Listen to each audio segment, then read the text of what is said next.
Amen. Palakpakan po natin ang Panginoon.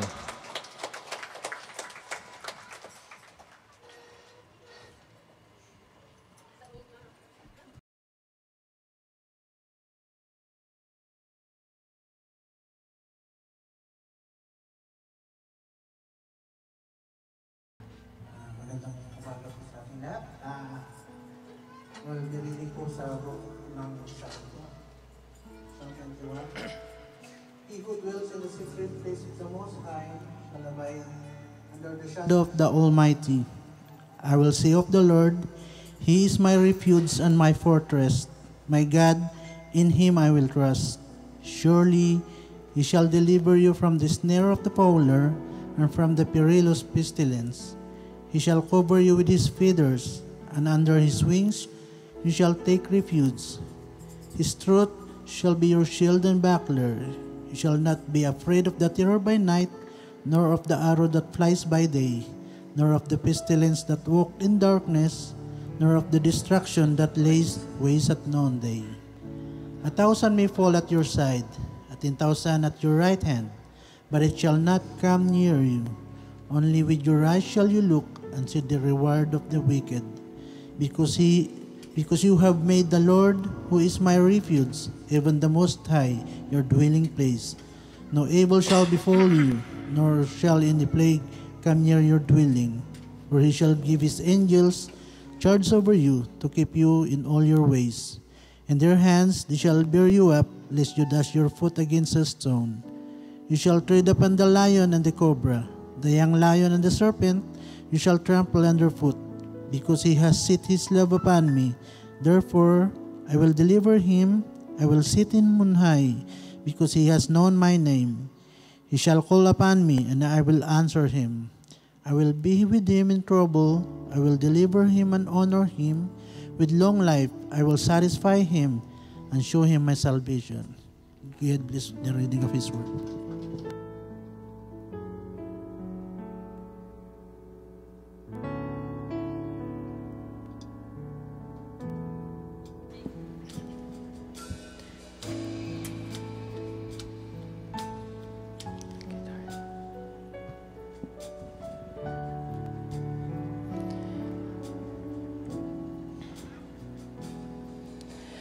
Ikaw ang aking kanlungan at kapayapaan.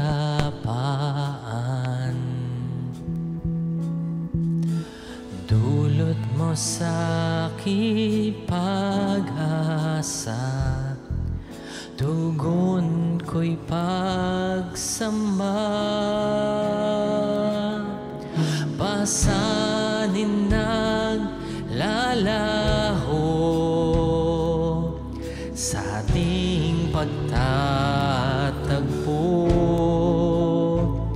ang buong puso at buhay sa'yo iaalay. Diyos, ikaw nga'y karapat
ikaw ay sambahin.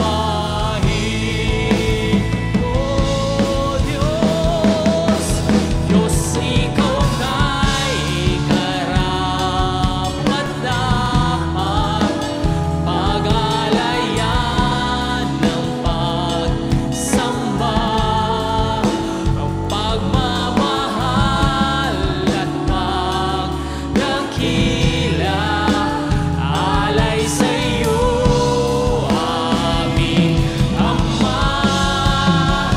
Diyos, ikaw nga'y karapat-dapat, pag-alayan ng pagsamba, tanging hangarin ang ikaw ay sambahin minsan pa. Oh, Diyos, ikaw nga'y karapat-dapat, pag-alayan ng pagsamba, pagmamahal at pagdakila, alay sa iyo, aming Ama. Diyos, ikaw nga'y karapat-dapat, pag-alayan ng pagsamba, tanging hangarin ang ikaw ay sambahin. O Diyos, tanging hangarin ang ikaw ay sambahin. Tanging hangarin, tanging hangarin ang ikaw ay sambahin. Hallelujah. Palakpakan po natin ang Panginoon. Purihin po natin siya sa lugar na ito. Hallelujah. Salamat, Panginoon. Salamat. Sige po. Palakpakan po natin at purihin ang ating Diyos sa lugar na ito. Patuloy po natin siyang sambahin. Hallelujah. Salamat, Panginoon. Thank you, Jesus. Hallelujah. Patuloy po nating pupurihin at sasambahin ang Diyos. Yahweh.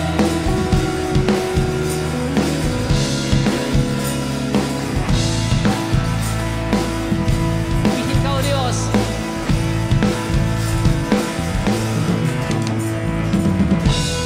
Marinig ko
sa mundo. Ikaw ang haring nagmahal ng tulad ko. Ginawa mong lahat, pag-ibig mo ay tapat at wagas. O Diyos, wala nang papantay sa kabutihan mo. Ang ngalan mo'y itataas ang buhay ko.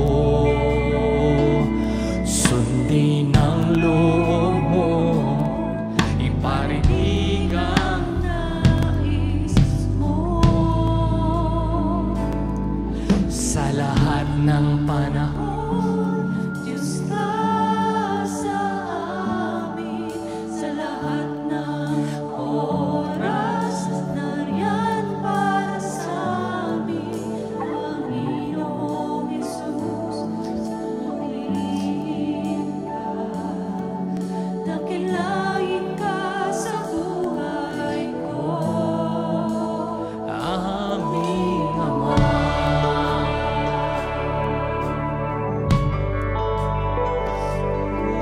Purihin ka, O Diyos.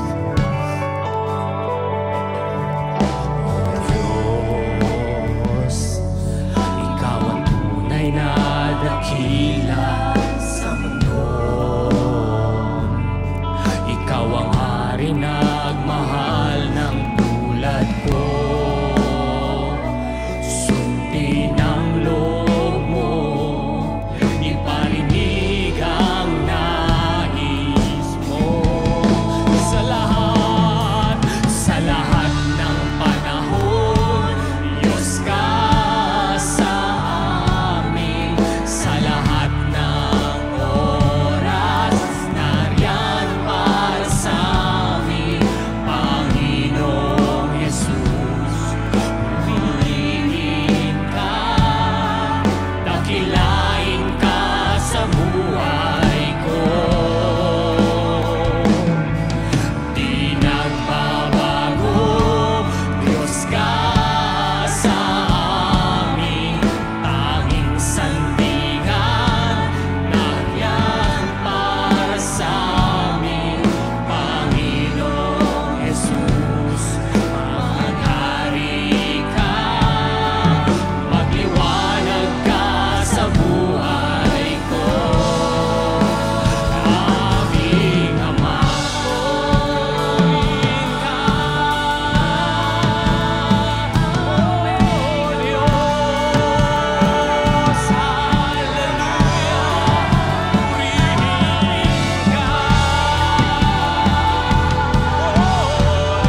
Diyos ka sa amin sa lahat ng oras, nariyan para sa amin, Panginoong Jesus. Purihin ka, dakilain ka sa buhay ko. Di nagbabago, Diyos ka sa amin, sandigan, nariyan para sa amin, Panginoong Jesus. Pumaghari ka, magliwanag ka sa buhay ko. Minsan pa, sa lahat ng panahon, Diyos ka sa amin. Sa lahat ng oras, nariyan para sa amin, Panginoong Jesus. Purihin ka, dakilain ka sa buhay ko. Di nagbabago, di nagbabago, Diyos ka sa amin, tanging sandigan, nariyan para sa amin, Panginoong Jesus. Maghari ka, magliwanag ka sa buhay ko, aming Ama. Salamat, Panginoon. Salamat, Panginoon, sa araw na ito. Ano man po ang kalagayan namin, alam po ang sitwasyon, kayo pa rin po ang Diyos namin, Panginoon. Maraming salamat po. At lahat ng ito ay sa inyo lang po namin ibinabalik sa matamis at makapangyarihang pangalan ni Jesus. Amen and Amen. Palakpakan po natin ang Panginoon. Bago po tayo umupo, sabay-sabay po nating i-recite at i-deklara ang Shema. 1, 2, 3. Shema Israel, Adonai Eloheinu, Adonai Echad. Hear, O Israel, Adonai one, Adonai is one, and you are to love Adonai your God with all your heart, all your being, and all your resources. Amen and Amen. Makakaupo na pa tayong lahat.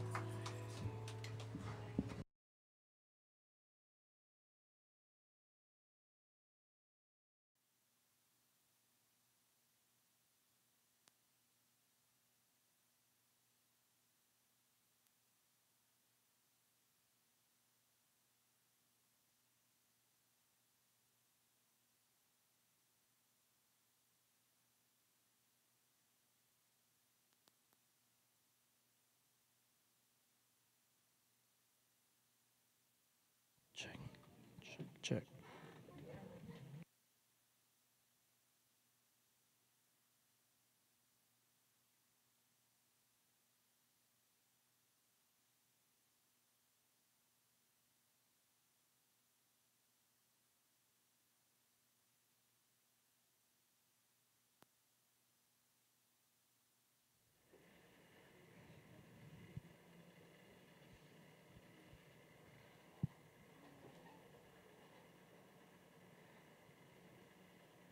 Mapagpalang araw po sa bawat isa. Ngitian niyo yung katabi niyo. Pati niyo mapagpalang araw sa iyo, kapatid.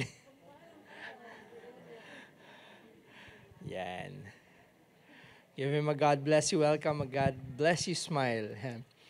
Alam niyo po, napakalaking tulong na sabi nga sa hirap po ng panahon ngayon, it helps when those who are with you ay are yung pleasant, yung magaan kasama. Yan. One way of doing it is hindi ko naman sinabing laging nakangiti. Ang hirap din laging nakangiti, no? But yung pleasant yung inyong ano po, you be generous with your smile, with your kindness. Yan. Hindi lang po sa pamilya, but to all those people na nakakasalamuhan natin. You wouldn't lose anything when you treat others and when you show kindness. Amen? Sige po. I'll ask you Uloy po tumayo. We will read Exodus. I'll be reading from the New Living Translation sa Exodus chapter 15. Tayo po tayong lahat in honor of the Word of God.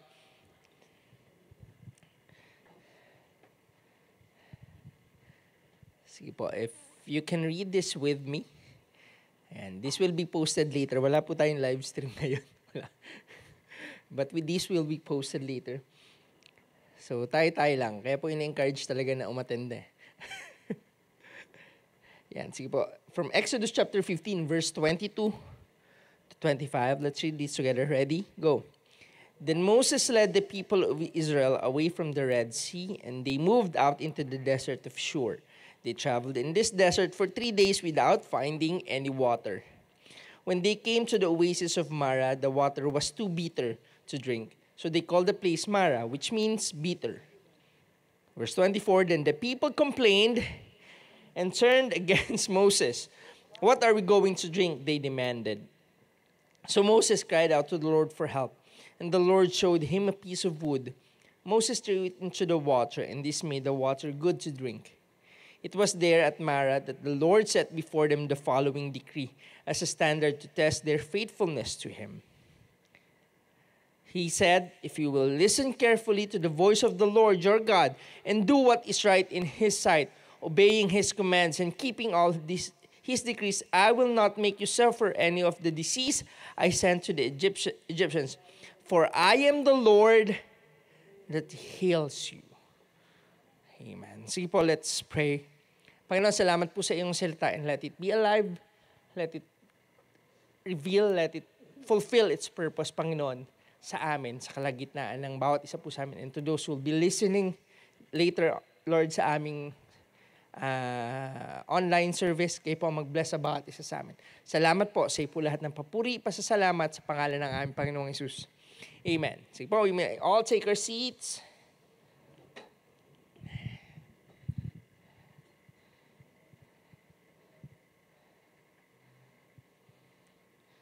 Ayan. So, ang topic po natin, Monique pa-flash nga, for this month is celebrating the Lord our Healer. Ayan.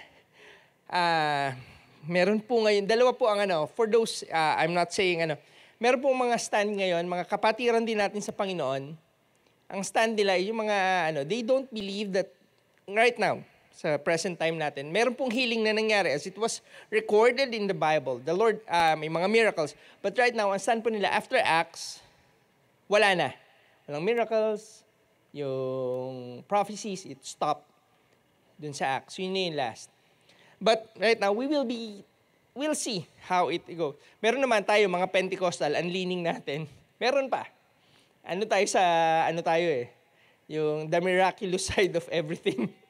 Yeah. Diba? Yun tayo eh. And we will see how it goes. And I'll be preaching about yung healing na binibigay po sa atin ng Lord. So ang text natin is yung Exodus chapter 15, 22 to 26. Ko lang po. Ang Exodus chapter 15, kung babasahin niyo po yung previous verse, ayun po yung Song of Moses and Miriam. Ang ganda po nung kanta ni Miriam doon sa part na yan. If you'll be reading your Bible, so chapter 15, from the start hanggang pababa, hanggang bago mag-verse 22, bago itong mga pangyayaring ito, they were singing. Why were they singing? Punta po kayo sa chapter 14. Ayan po yung time na hinati na umalis na ang mga Israelites from Egypt and they were traveling through the desert. Dumating na sila sa Red Sea. Yung Red Sea po, yun yung hinati ng Lord through Moses. So there was a big miracle. After that big miracle, tumawid ng mga Israelites, there was salvation. Hindi sila napatay. Alam naman natin yung dynamics nila during the desert, di ba? Mahihirapan, magrereklamo, gagawa ng paraan ng Lord. Matutuwa sila. So, inilabas sila from slavery, tumantuwa sila. Pero pagdating sa kala nila, Lord, mapatayin mo ba kami sa disyerto? Ano pong gagawin namin? So nagrereklamo sila. And the Lord did a miracle. Nakatawid sila sa Red Sea. And after that, Moses and Miriam came up with the song. They had a song to sing. Yun po yung sa chapter 15. And later, pagdating po doon sa verse 22, punta po tayo sa verse 22. And then Moses led the people of Israel away from the Red Sea and they moved into the desert of Shur. So they were on the other side na. They traveled into the desert for 3 days without finding any water. So, alam niyo na yung susunod. Wala silang mainom. Anong maririnig? May reklamo. Naalala ko tuloy yung sa Facebook, habang buhay may pag-asa, yung pala pagsubok, sinasabi ni Father. Walang tumama dun sa sumasagot. Ano lang yun. So, nagrereklamo po ang mga Israelites. Sabi nila, ano na naman to? Wala na naman kaming iinumin. Nakakatuwa lang sa atin po, even as Christians. It's our propensity or we're drawn towards magreklamo when things don't go our way. Diba? Yung parang, Lord, ang hirap. Ano pong gagawin mo? Lord, na-born again ba ako para sa ganito lang? Diba? Sometimes, we lose sight of things. Hindi natin nakikita bakit nangyayari ang mga bagay-bagay and it happens. But the thing is, that's why the Word of God is here. That's why we are in a community para po magpaalalahanan na mas may magandang plano ang Lord. Hindi natatapos dun sa problema mo yan. Hindi yan yung sitwasyon. Kung ano yung sitwasyon mo ngayon, hindi yan yung future mo. May mas maganda pang plano ang Lord. Amen? Yan. So, sorry po, nag-ano yung phone ko. So, diretso tayo. Verse 23. Sige po, Exodus chapter 15, verse 23. Diretso tayo.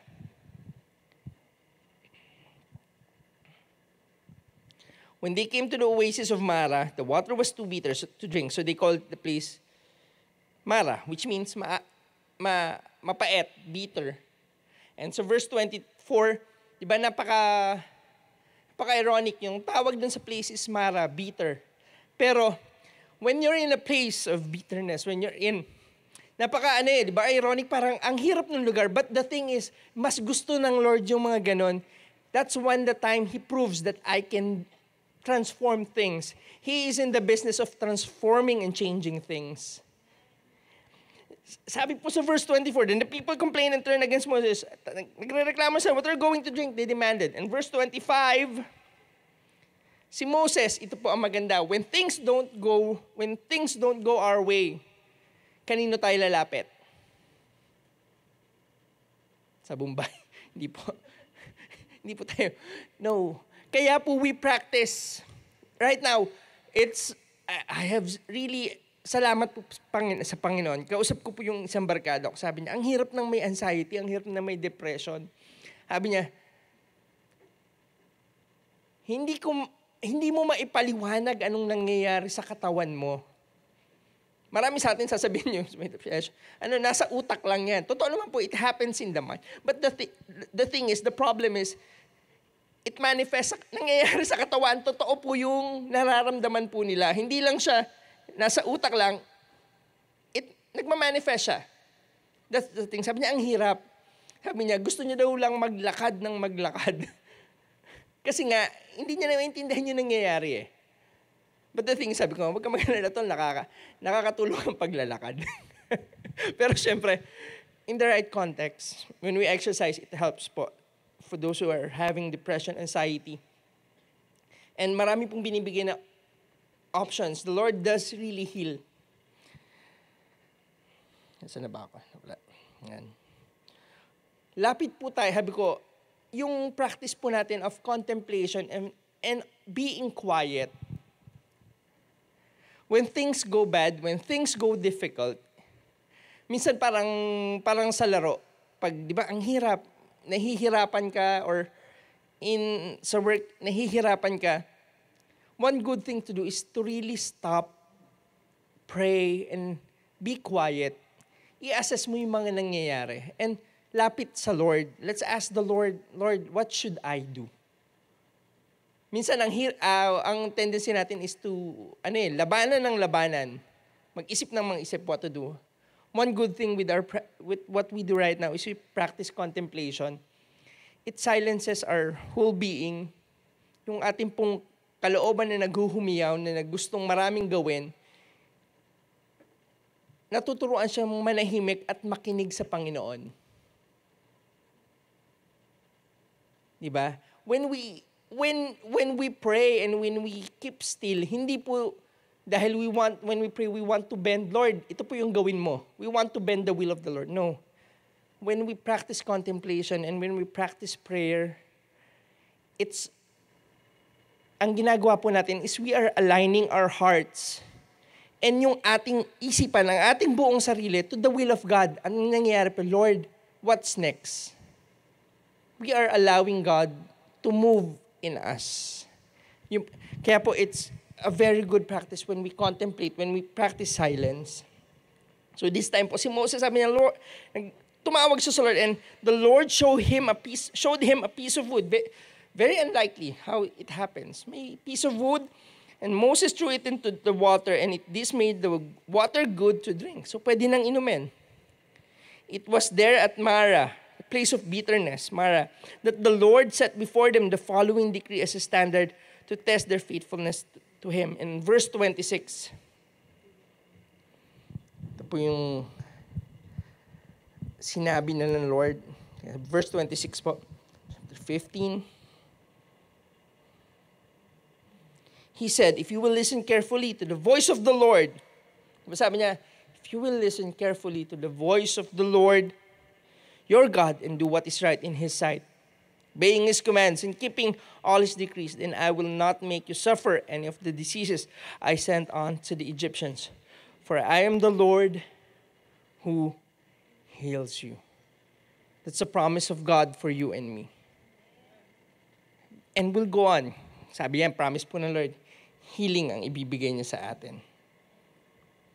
But the thing is, ngayon po, ang month of ER, kaya po ang topic natin ay celebrating the Lord, our healer. Ang ER po, sige po yung next slide ko nga, Monique, para ano. Yan. Ang ER in Hebrew, ER is a month.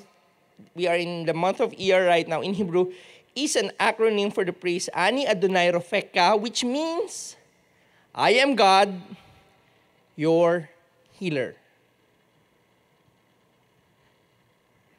Diba ang ganda? Ng promise for this month.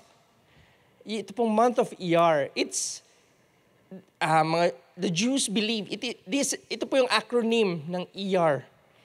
Ani Adonai Rofeka, which means, I am God, your healer. Di ba nakakatuwang promise ng Lord? Nakakatuwang, it might be a coincidence or what, but the Lord has planned it all along. The word ER in Hebrew is an acronym for the praise yan. Nabasa ko po yan kay Rabbi Karen Tashman. Kita ko lang po nung I was researching. And one thing po na ito, I just like to make things. Siyempre, tatanong, pinramis ba talaga ng Lord na pagalingin lahat ng ating sakit? Most of the people would use yung Isaiah 53. Sige nga po, punta sa Isaiah chapter 53. Ang verse yan. Sige nga, Monique, pababa. Nakalimutan ko, hindi ko na eh. Verse 2. Sige. Next. Yeah, verse 2, sige po. I'll start with verse 2. This verse is talking about our Lord Jesus Christ. I'll read from verse 2 pababa. My servant grew up in the Lord's presence like a tender green shoot, like a root in dry ground. There was nothing beautiful or majestic about His appearance, nothing to attract us to Him. It was telling yung pagdating po ng Panginoon during His time. Kaya po talagang it was very lowly. Hindi siya hindi siya bongga. Iba kasi yung iniasahan ng mga Israelites na Messiah na darating. So this was really far different. Verse 3. Ito po talaga nangyari sa Panginoon. As we can see of how it was in the New Testament. He was despised and rejected, a man of sorrows, acquainted with deepest grief. We turned our backs on him and looked the other way. He was despised and we did not care. So basically, that was what happened. We allowed the Lord, we allowed the Lord to be crucified. Verse 4, yet it was our weakness he carried, and it was our sorrows that weighed him down. And we thought his troubles were a punishment from God, punishment for his own sins. Yun yung inisip nila natin. Verse 5, but he was pierced for our rebellion, crushed for our sins. He was beaten so we could be whole. He was whipped so we could be healed. Verse 6. Sige, balik na po sa verse 5. The thing is, with this verse, ito pong verse na to is not really talking about, para lang malinaw, this verse is, yung chapter po nito is not really talking about healing, physical healing. Ang promise po dito is yung ating salvation. Yun po yung totoong, the context itself of Isaiah chapter 53. It's not really about healing. Kaya tinatanong nila, may promise ba talaga ang Lord for us to be healed sa lahat ng kasakitan natin? Basically, wala. From this verse. But the thing is, yung ginamit po ditong term, sa verse, pabalik nga muna sa verse 4. Sige, pakibaba pa pala. Sorry, may hinahanap lang akong verse. I'm sorry. Next.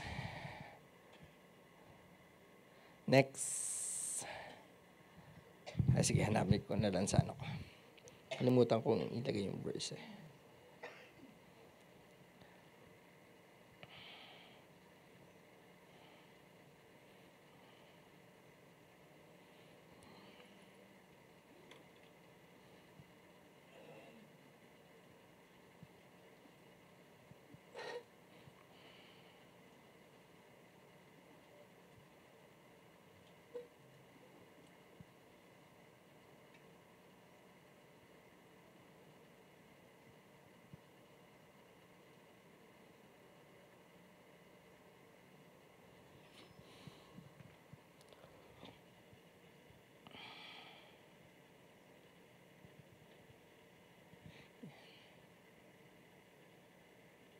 Ayan, sa verse 5 pala. Iba yung translation pala.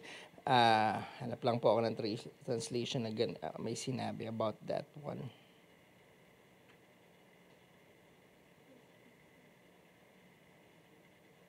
Sige po, minik pa nga ng NIV for Isaiah chapter 53 verse 5. Yan, para mas malinaw lang. Yan. But he was pierced for our transgressions, he was crushed for our iniquities. The punishment that brought us peace was on him. Yung peace, dyan, yung term, ang nakakatawa po sa Hebrew language, which is, ano po ang Hebrew, ng peace? Shalom.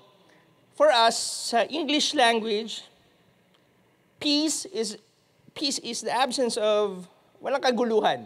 Yun lang, kapayapaan, basically. But the thing is, with the Hebrew language, wala po talagang eksaktong one word that could be na makakapag-translate with shalom. Wala pong one word lang. Dito po, the word peace meaning kapayapaan, or it could be your well-being. It could mean nothing lacking. It could mean a lot of things. Yun po yung maganda doon. And the punishment was brought, us peace was on him, and by his wounds, we are healed. Ang primary po talaga ng chapter nito is about yung salvation natin, yung ating spiritual healing, yung ating pagiging tama sa Panginoon. But the thing is, part of the healing po na salvation na sinasabi, when that peace is mentioned, it's not just about the healing po ng spirit, but also the healing na pwedeng dumating sa ating katawan or sa ating isipan.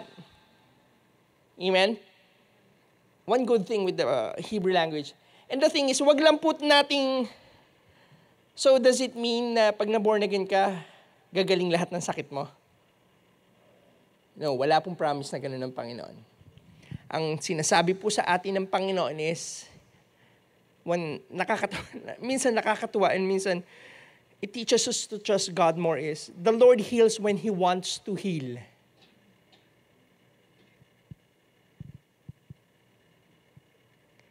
Ang trabaho natin is to let go and let God. Ang hirap po maging Kristiyano kung nakaas tayo dahil papagalingin lang tayo ng Panginoon. Paano kung hindi ka pagalingin ng Panginoon? Will He still be Lord of your life? Sumusunod lang ba tayo sa Lord dahil nagpapagaling siya? That's a question. The Lord is asking us to let Him be God and let us be ourselves. Yun yung maging trabaho natin. May mga bagay po na hindi natin naiintindihan And He knows better. Kung ano man yung sitwasyon natin yun, ito, madalas yung ginagamit pong verse na ito with the, yun po yung totoong context yan. But the thing is, in Psalms 103,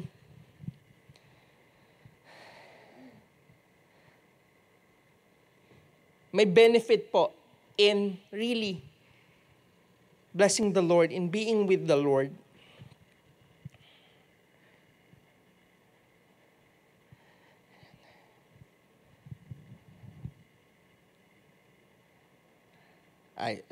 Balik po pala muna ako sa Matthew chapter 8, verse 4 to 16. Pakita ko lang po yung how it was, this verse, yung Isaiah 53, was used by our Lord Jesus Christ. Chapter 8, verse 4 to 16. Then Jesus said to him, "Don't tell anyone about this. Instead, go to the priest." Verse 4.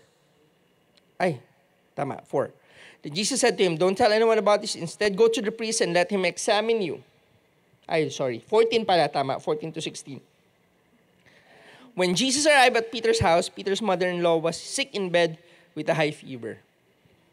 Verse 15, but when Jesus touched her hand, the fever left her. Then she got up and prepared a meal for him. Ito, joke time. Bakit daw po binitray or dininay ni Peter ang Lord Jesus Christ when He was being crucified? Ito po yung isang dahilan. Pinagalan kasi ng Lord Jesus Christ yung biyenan ni Peter. Joke na po yan. Masama daw loob ni Peter. In context, sa mga Pinoy, basically sa lahat. Pero joke lang po yun. And sige, but when Jesus touched her hand, the fever left her, and then she got up and prepared a meal for him. Then, that evening, many demon-possessed people were brought to Jesus. He cast out the evil spirits with a simple command and healed all the sick. Verse 17.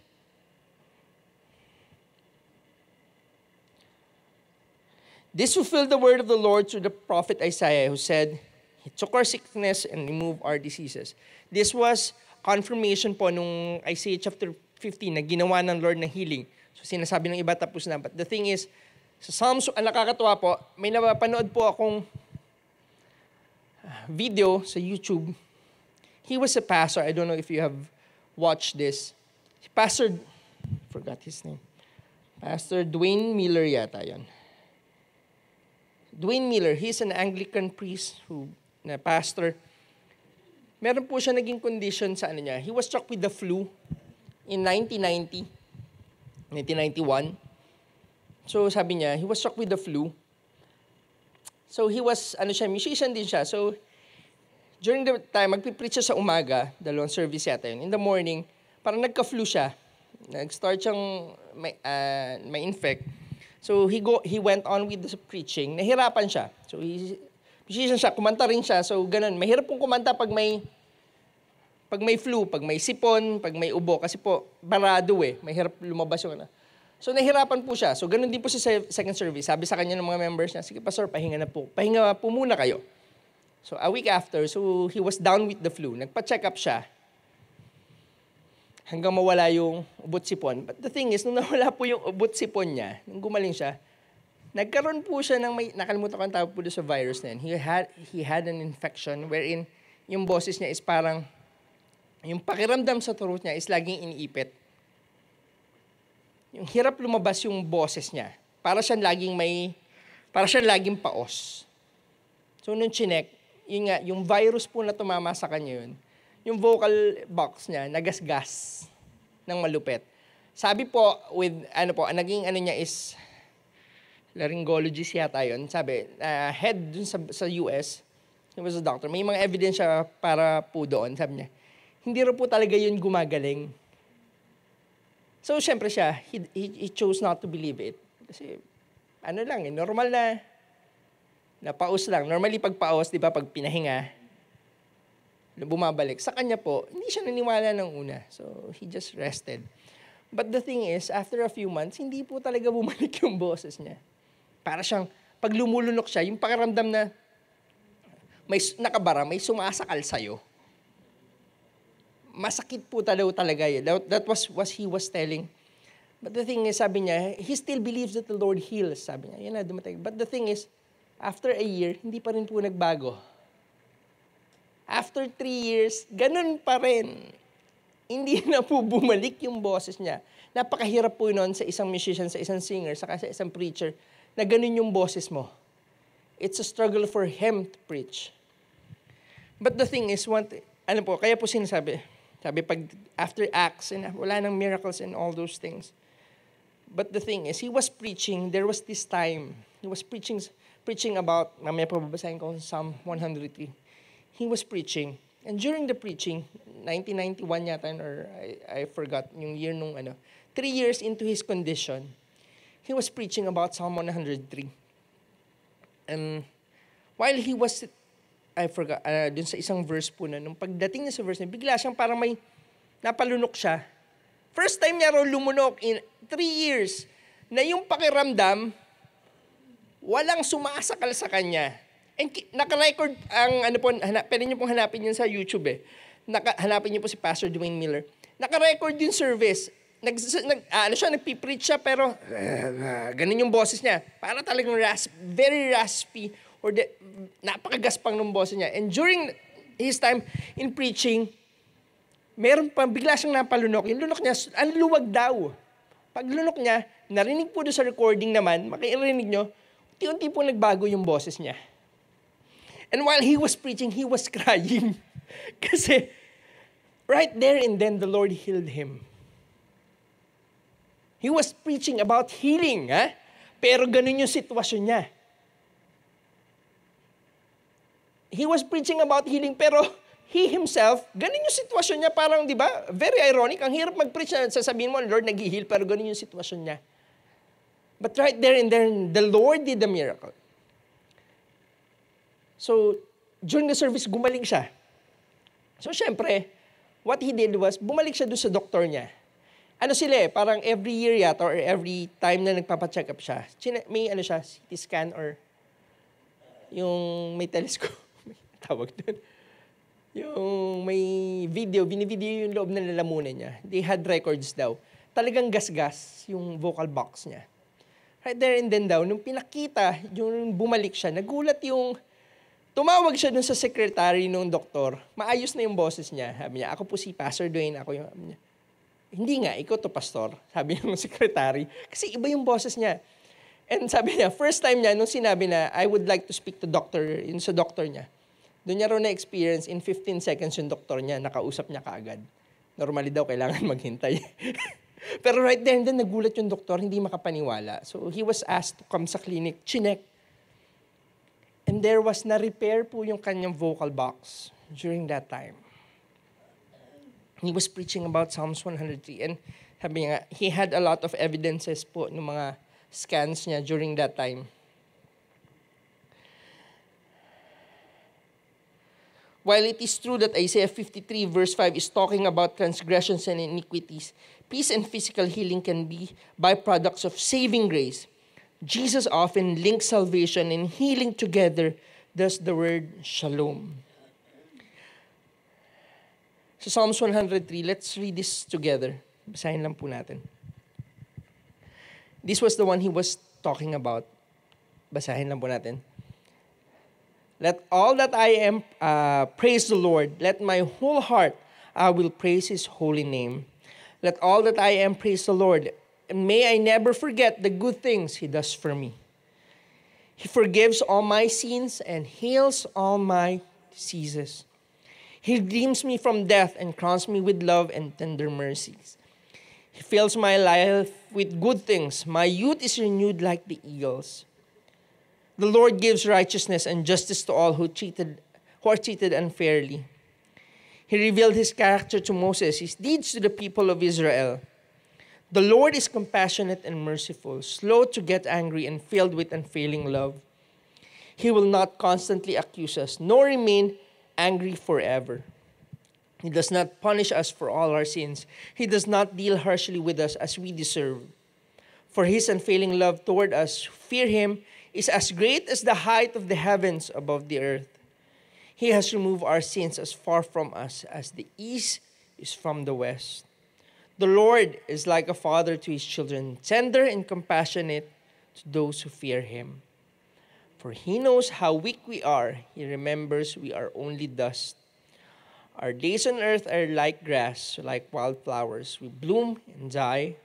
The wind blows and we are gone, as though we had never been here. But the love of the Lord remains forever with those who fear Him. His salvation extends to the children's children, of those who are faithful to His covenant, of those who obey His commandments. The Lord has made the heavens His throne, and from there He rules over everything. Praise the Lord, you angels, you mighty ones who carry out His plans, listening for each of all His commands. Yes, praise the Lord, you armies of angels who serve Him and do His will. Praise the Lord, everything He has created, everything in all His kingdom. Let all that I am praise the Lord.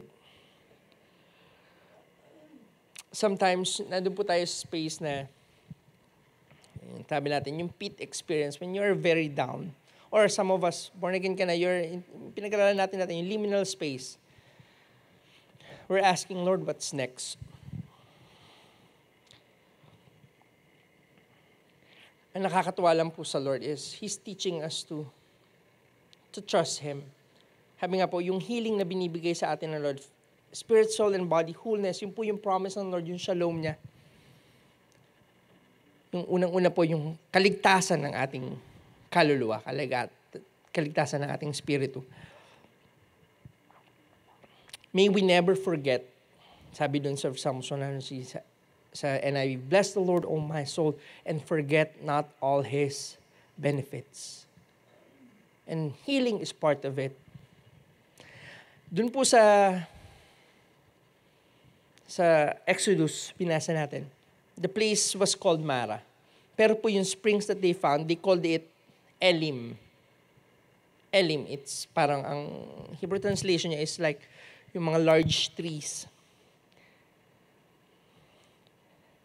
And one thing po na pinakita ng Lord doon, di ba, bitter yung water, but the thing is, when they were there, the Lord can turn around things.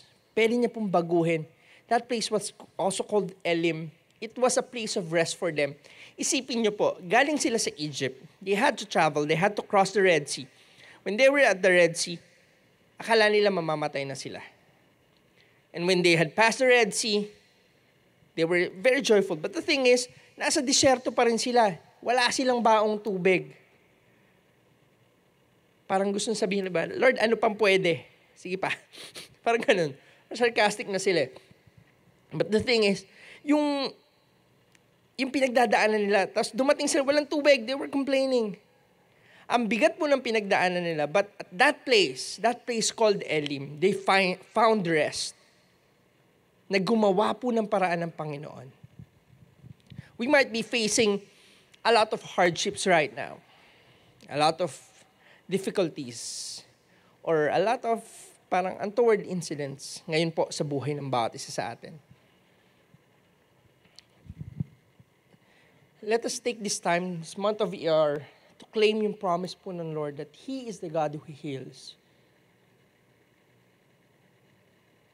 We can ask Him. He is a Father to us.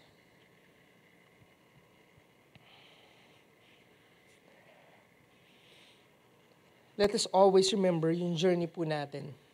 Kasama po natin ang Panginoon. Hindi niya po tayo iiwan.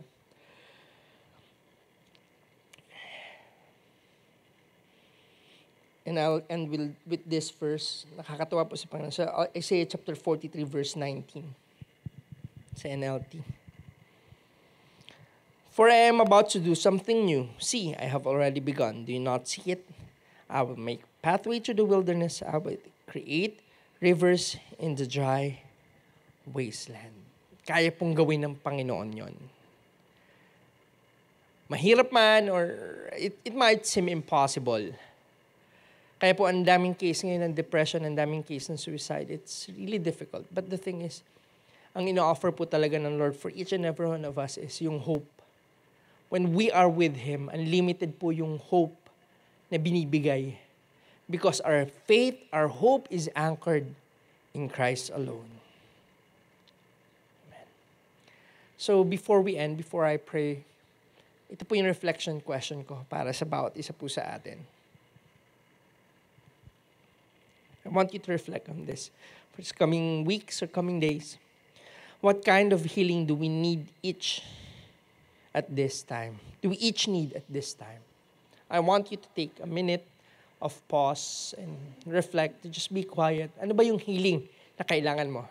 Might be physical, yung those who need spiritual. If you haven't had a chance to give your life to the Lord, this is the time. And if you need yung healing ng iyong soul, healing ng iyong emotions, of broken heart, let's ask the Lord. He comes to save and heal us. Yung word po na shalom, it has a deeper meaning. Yung shalom, yung salvation po, it has all of the byproducts, all of those things that we can have.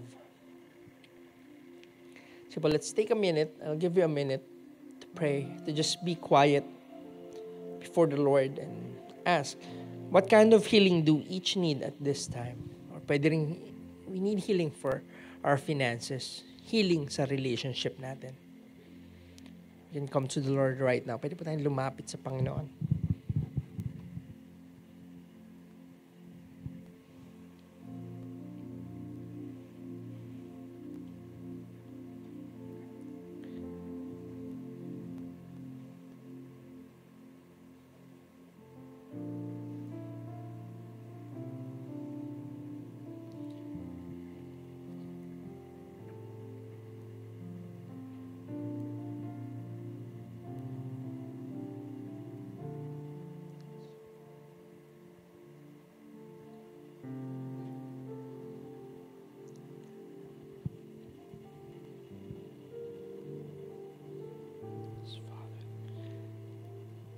Sige po, can we, right now, before I pray, can we all stand up? Let's pray.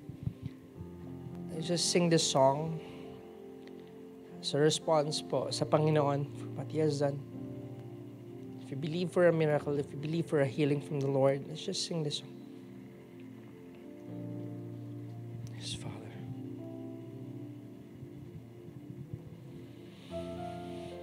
Yes, Father, thank you.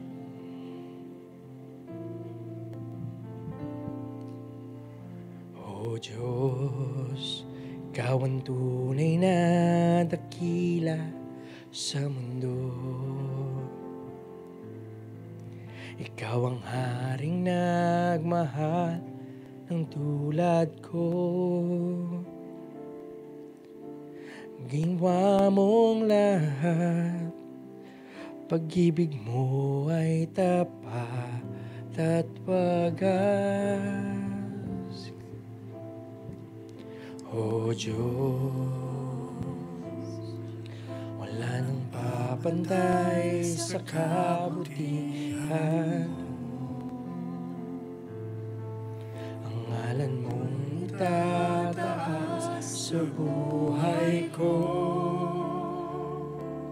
Sundin ang loob mo, iparinig ang nais mo. Sing this all together. Sa lahat ng panahon, Diyos ka sa amin. Sa lahat ng oras, nariyan para sa amin.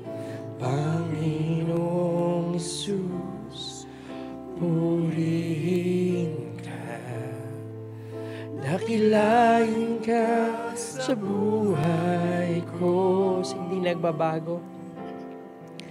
Di nagbabago, Diyos ka sa amin. Tanging sandigan, nariyan para sa amin. Panginoong Jesus, maghari ka, magliwanag ka sa buhay ko. Sing sa lahat ng panahon, Diyos ka sa amin. Sa lahat ng oras, nariyan para sa amin.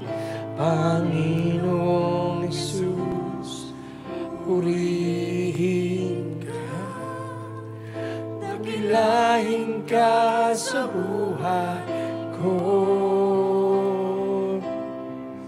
Di nagbabago, Diyos ka sa amin. Tanging sandigan, nariyan para sa amin. Panginoong Jesus, hari ka, magliwanag ka sa buhay ko. Magliwanag ka sa buhay ko. Magliwanag ka, Panginoon. Magliwanag ka sa buhay ko. Amin naman. Panginoon, we know you are the God who heals. You are the God of every season in our lives. Lord, teach us to trust you, Panginoon. Let's not just look at the blessing. Let us not be able to just look at the healing, Panginoon. But may we trust you for who you are. Because you are a God who holds everything. Lord, kayo po ang may control sa lahat ng bagay. And we know, Lord, nothing is too difficult for you. And Lord, as we walk in your ways, as we follow you, as we follow our Messiah, as we follow our Shepherd, teach us to hear your voice always and to trust you. And Lord, we pray right now for those who need healing, Panginoon, in their physical bodies, for those who need healing, Lord, sa kanilang mga kaluluwa, Panginoon, for our souls, for those who have broken heart, for those who are broken-hearted, for those, Panginoon, that needs healing sa relationship, sa families, Lord, for those who need healing, Panginoon, sa finances. Lord, we declare your shalom right now. We ask for you to heal us, Lord, to touch us right now, for we know kayo po lamang ang kayang gumawa ng mga bagay nito. And Lord, teach us to trust you. May healing or wala, or may blessing or wala, teach us to trust you every day. For we know hindi mo po kami papabayaan. One thing is sure, you remain God.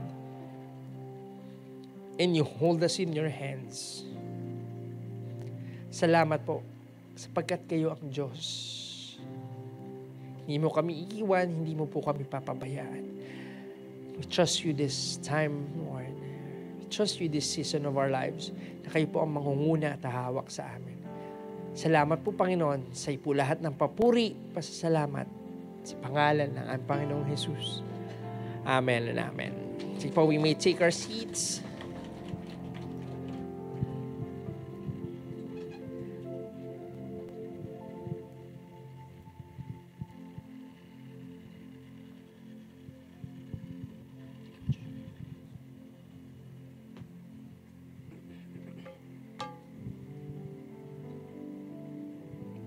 Sige po, tayo pong dadako sa Holy Communion. Sige, pwede po natin i-distribute yung ating mga communion elements.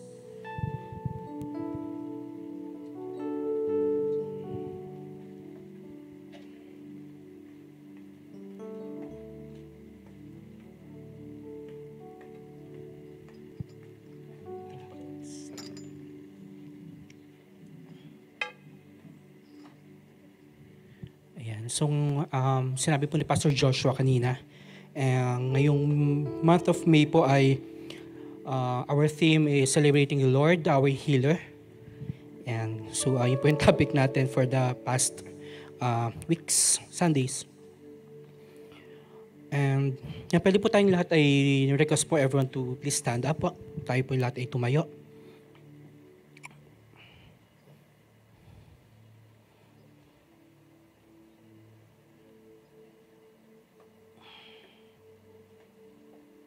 And so this afternoon po, I would like to request everyone yan, to reflect din po kanina sa word ng Lord natin napakinggan. And let's take a pause, a minute. I would like to give, I will give a minute or two to offer a prayer to everyone sa tingin na sa mga kakilala natin, sa mga ka-journey natin na nangangailangan ng prayer, any healing. Pwede po ba yan? So marami na po sa atin, sa atin, sa mga ka-journey natin na nangangailangan ng healing, sabi nga po kanina, physically, emotionally, spiritually. So I'll give a minute or two to please pray. Yan, pag-pray po natin ng bawat isa. Sige po, let's pray.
Pray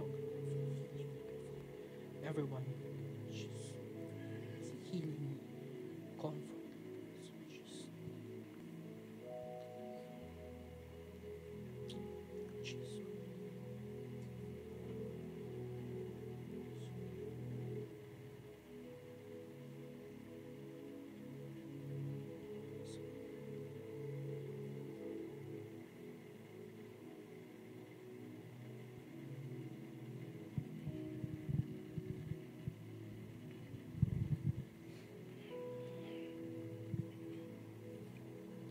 For I received from the Lord that which I also delivered to you, that the Lord Jesus, on the same night in which he was betrayed, took bread, and when he had given thanks, he broke it and said, "Take, eat, this is my body, which is broken for you.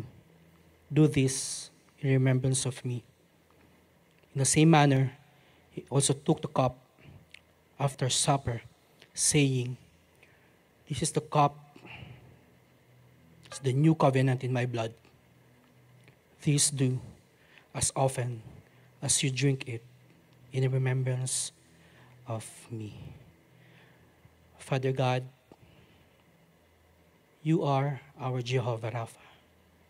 You are our great healer, Father God. And Lord God, this afternoon as we take these communion elements, Lord God, may we find comfort, Lord God, and rest in your love, Father. And today, Lord God,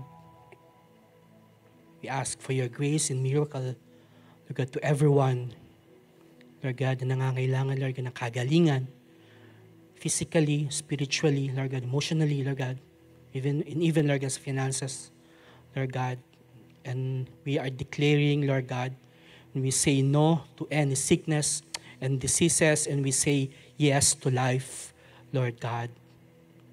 for you are our shalom, Lord God. And this afternoon, Father, we take this communion, Lord God, for we believe, Lord God, na kayo po ang aming healer, Lord God. As we take this communion elements, may we receive, Lord God, your healing, Lord God, sa bawat isa. Salamat po, Panginoon. Salamat po, for you are our assurance na hindi mo po kami iiwan, hindi mo kami pababayaan, Lord God. Salamat po. Salamat po. This is our prayer. In Jesus' name, amen and amen. Sige po, let us take the bread and the wine.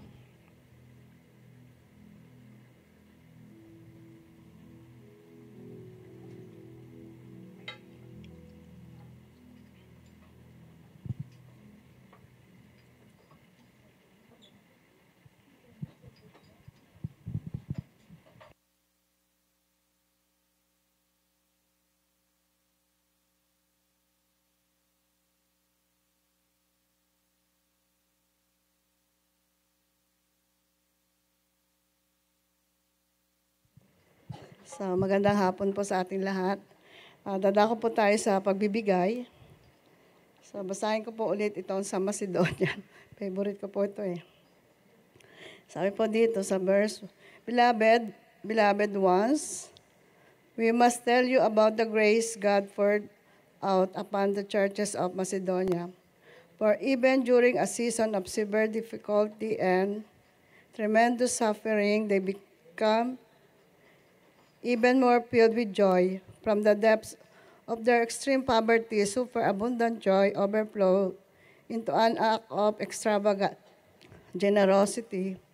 For I can verify that they spontaneously gave, but not only according to their means, but far beyond what they could afford. So dito po sa verse 8, I am not saying this as though I were issuing an order, but to stir you to greater love by mentioning the enthusiasm of the Macedonians as a challenge to you. For you have experienced the extravagant grace of our Lord Jesus Christ, that though he was infinitely rich, he impoverished himself for our sake, so that by his poverty we could become rich beyond measure. So, natutuwa lang po ako dito sa Macedonian Church. So, sabi po, severe difficulties, but they really give unto God. So, ang giving po dito, hindi sa church, kundi they are giving to the poor people. So, may dalawang bagay lang po ako nakita dito, why they afford na maging ganon. So, yung isa po sabi po dito, yung greater love that filled their heart. So, nagmanifest po sa kanila that they accept the Lord Jesus Christ, they accept God. Nagmanifest po sa buhay nila yung extreme love ng Lord. So, kaya they are earnestly, effortless, yung pagbibigay na nagawa nila para sa mga tao, doon sa mga poor people. So, sana ganon din tayo. Magmamanifest sa atin as we give unto God, magmanifest sa atin yung deep love natin sa Lord para hindi po tayo mahihirapang magbigay. So, at ang isa pa po, yung abundant grace ng Lord. So, they stand doon sa grace na ibinibigay ng Lord that they are able to give. At nakita ko rin po dito sabi dito,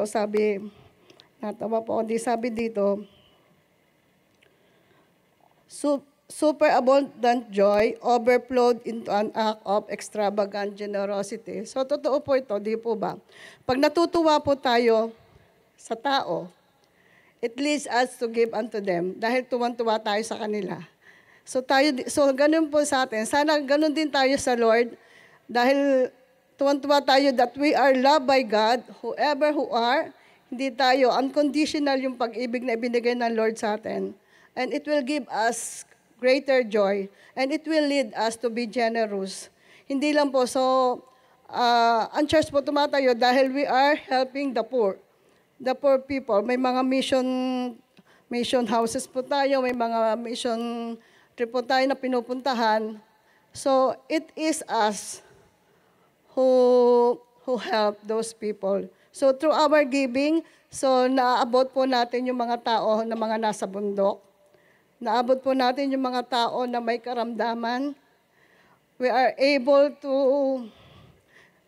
by our giving, we are able to help them. So sana po katulad po yung, sabi po doon sa EHD natin, prayer is not a duty, but rather it is a pleasure.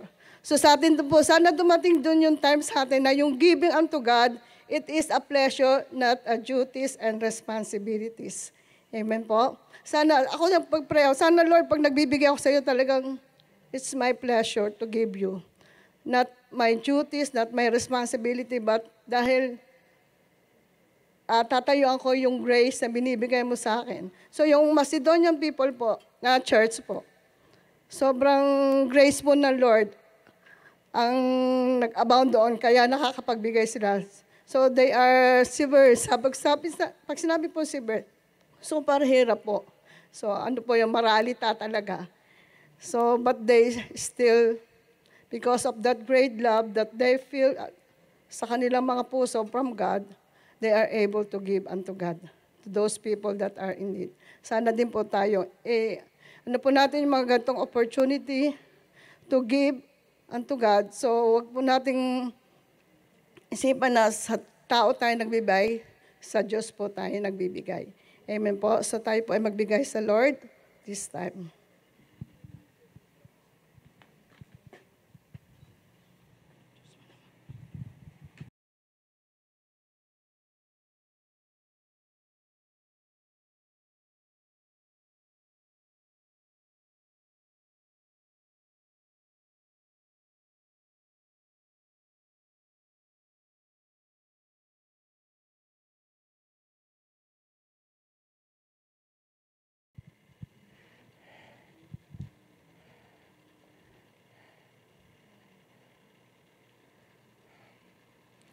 So, encourage po ang bawat isa na magbigay to help us out.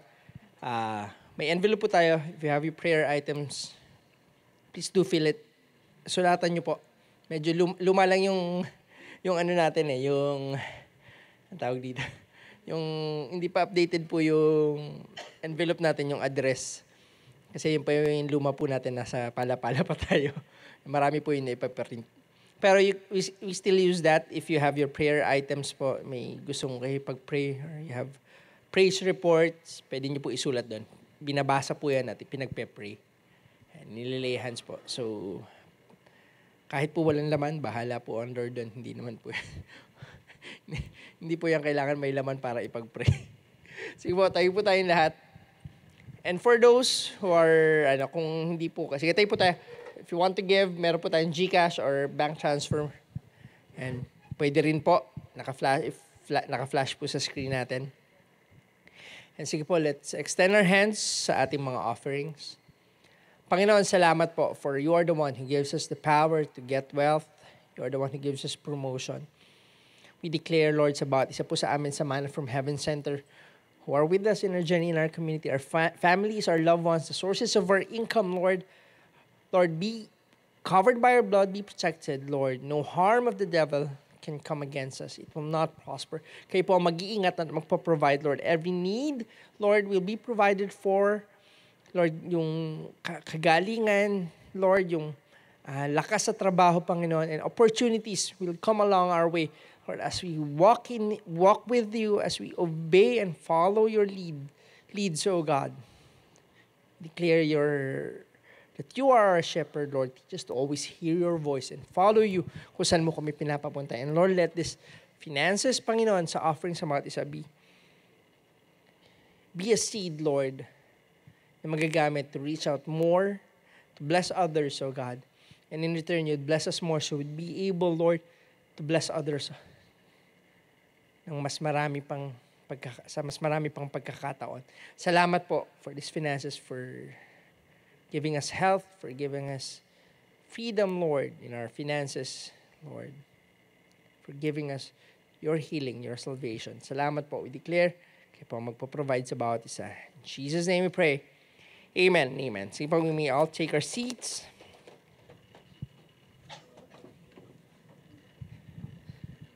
Punta po tayo sa ating announcements. Yung team natin for the month of May 2025, celebrating the Lord, our healer. So, sabay din po ng month of ER. So, saan ba tayo? So, next week po, ngayon po I think nakabalik na po sila kay Joey from their trip for Prive. Next week, they'll be with our outreach po natin sa Baguio, sa Shalom Church, kila Pastor Villa, Pastor Ed. Anniversary po ng Shalom Church sa Baguio City. We'll celebrate with them. And sa May 31, may field trip po ang Manna from Heaven Learning Center sa Laguna. Hindi ba to dun sa Hindi ba sa Carmona? Dun sa racetrack? And sa Laguna po. Tapos, June 1 is our Pentecost Shabuot Sunday sa Manna. And June 6 to 7, meron pong retreat ang Gior High sa Bawan. Ang natin, sila Ninong Alex sa Bawan, Batangas. And June 10 to 13, may TOD retreat po sa Santa Cruz, Laguna. Sa po nila, Pastor Boji. And, yun. June 14, I think this is yung third lesson ng EHD, pangatlo na. Plus yung introduction. And so June 14 po yung EHD class natin, which about have the Philippine Independence Day service. And June 16, 17, mayroon pong training si Hazel Zung sa Prive Itinerary Protocols at Prive HQ sa Rob Galleria. Contact nyo lang po sila, Ate Carol, si Ate Ruth. For this, if you want to join. And sa July 4, 2025, meron po tayong Philippine Independence Day at Shine Jesus Shine Manna Church, Urbistondo, Pangasinan. Sa mga gusto pong sumama, sabihan nyo po si Ate Ruthie kung if you're interested. Ayan. Hindi ko po alam kung anong rito eh. Sino ang mga Ang July 4 ay Saturday ba? Sunday? Weekday to? Weekday. Ayan.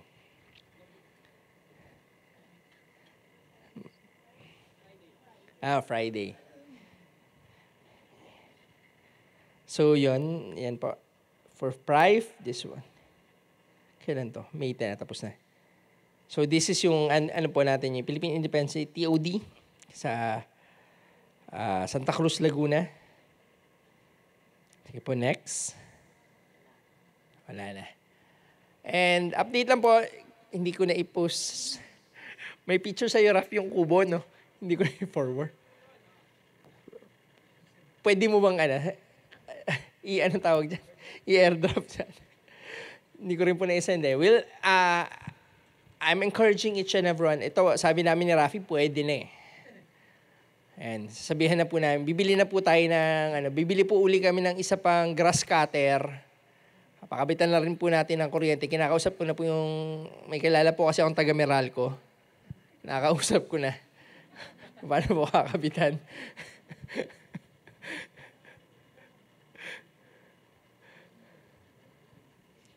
Pakita po natin yung picture ng ating Amadeo Prayer Farm. Although, let's continue to pray po. Inaayos pa rin po yung papel. May mga challenges lang, but let's pray pray with us po para magawa naman ng paraan, maayos na, may transfer na. Kasi medyo magulo po yung sa title eh. Medyo may challenges lang po. Let's pray. Let's help one another and ipapakita po yung picture. Kailan tayo pumunta, Raf? Last week.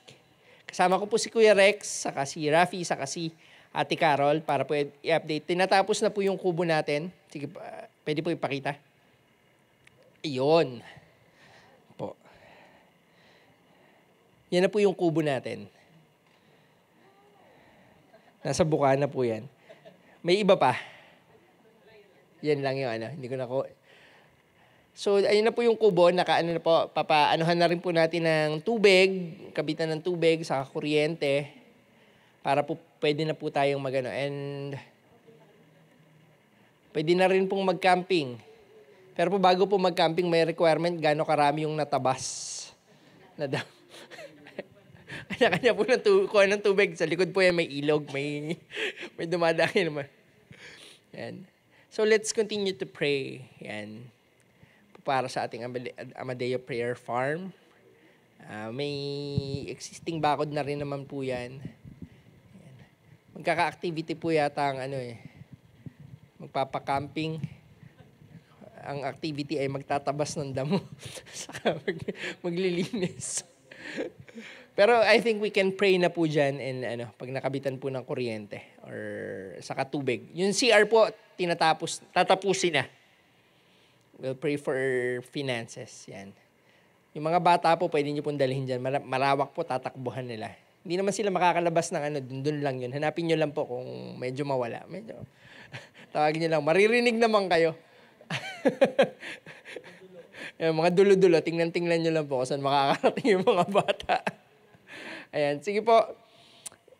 Tayo po tayong lahat. Tatawagan ko po ang aking nanay for closing prayer. Tama ba?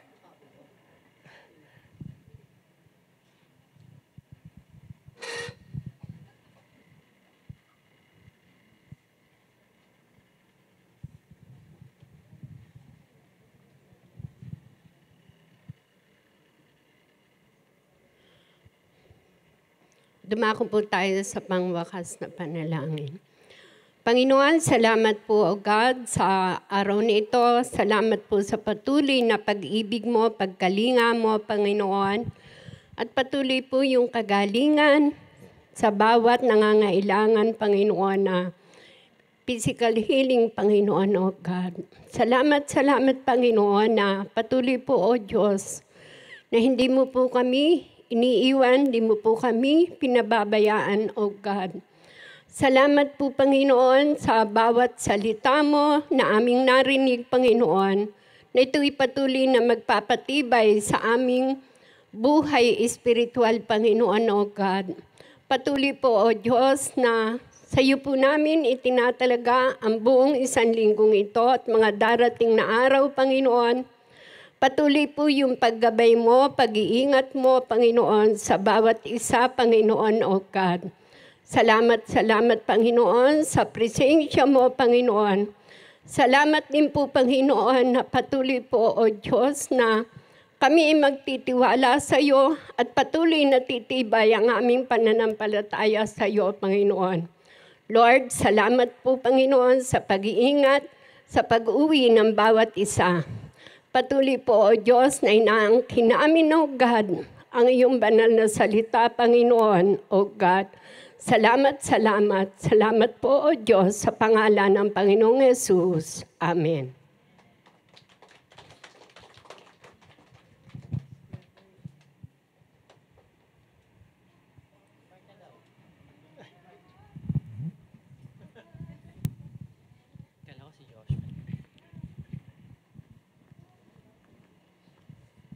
Sige po, tanggapin po natin ang pagpapala ng Panginoon. May the Lord bless you and keep you. May the Lord make His face shine upon you and be gracious to you. May the Lord lift up His countenance towards you and fill your life with His abundant shalom. Amen. Magandang hapon po sa ating lahat.